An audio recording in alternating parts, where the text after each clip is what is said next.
లేవియ కాండము 22వ అధ్యాయము.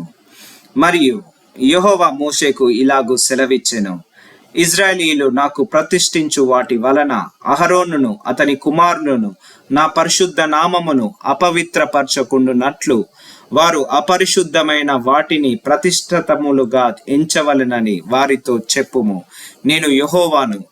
నీవు వారితో ఇట్లనము, మీ తరతరములకు మీ సమస్త సంతానములలో ఒకడు అపవిత్రత గలవాడై ఇజ్రాయేలీయుల యెహోవాకు ప్రతిష్ఠించు వాటిని సమీపించిన ఎడల అట్టివాడు నా సన్నిధిని ఉండకుండా కొట్టివేయబడును. నేను యెహోవాను.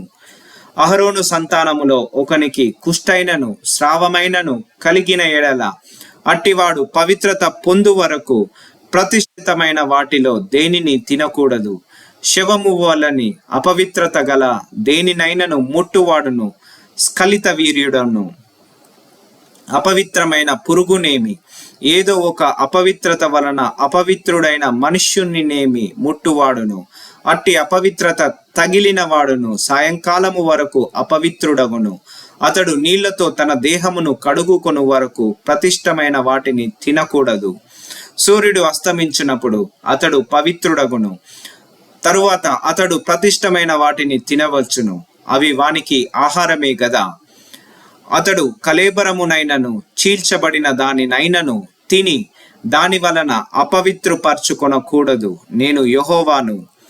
కాబట్టి నేను విధించిన విధిని అపవిత్రపరిచి దాని పాప భారమును మోసుకొని దాని వలన చావకుండునట్లు ఈ విధిని ఆచరింపవలెను.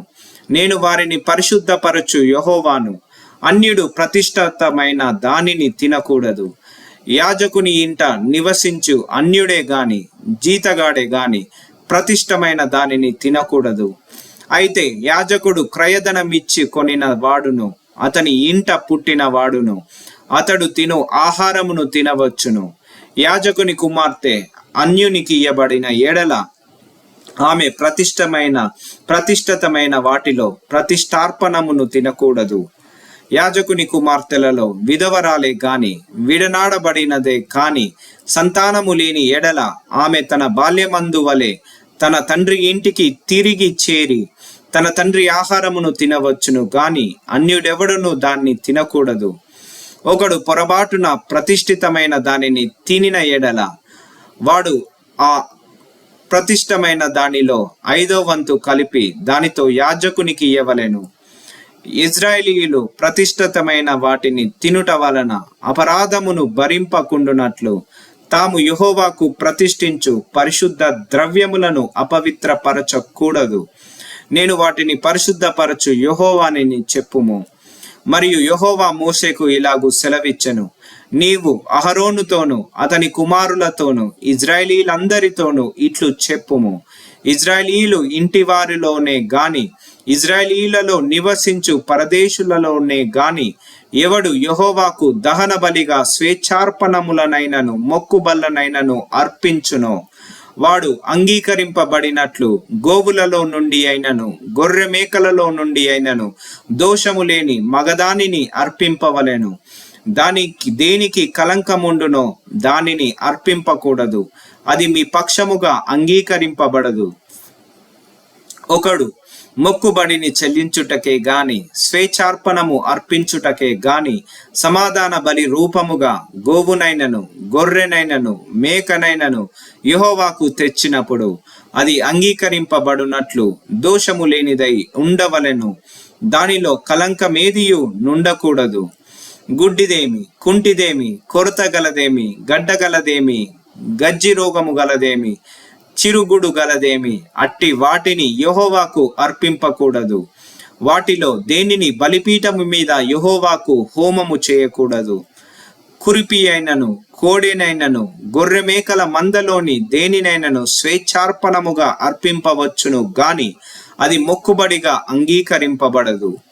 విత్తులు నులిపిన దానినే గాని విరిగిన దానినే గాని చితికిన దానినే గాని కోయబడిన దానినే గాని యెహోవాకు అర్పింపకూడదు. ఈ దేశములో అట్టి కార్యము చేయకూడదు. పరదేశి చేతి నుండి అట్టి వాటిలో దేనిని తీసుకొని మీ దేవునికి ఆహారముగా అర్పింపకూడదు. అవి లోపము గలవి. వాటికి కలంకములుండును, అవి మీ పక్షముగా అంగీకరింపబడవని చెప్పుము.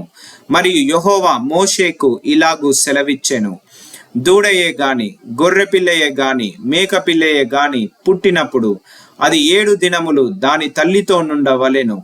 8వ నాడు మొదలుకొని అది యెహోవాకు హోమముగా అంగీకరింపతగును. అయితే అది ఆవైనను గొర్రె మేకలోని దైనను మీరు దాని పిల్లలను ఒక్కనాడే వధింపకూడదు.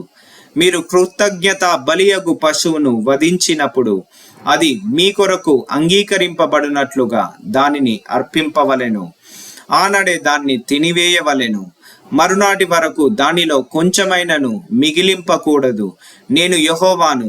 మీరు నా ఆజ్ఞలను అనుసరించి వాటి ప్రకారము నడుచుకొనవలెను. నేను యెహోవాను. నా పరిశుద్ధ నామమును అపవిత్రపరచకూడదు. నేను ఇజ్రాయేలీలలో నన్ను పరిశుద్ధునిగా చేసుకొందును. నేను మిమ్మును పరిశుద్ధపరచు యెహోవాను. నేను మీకు దేవుడనై ఉండునట్లు ఐగుప్త దేశములో నుండి మిమ్మును రప్పించిన యెహోవానని చెప్పుము.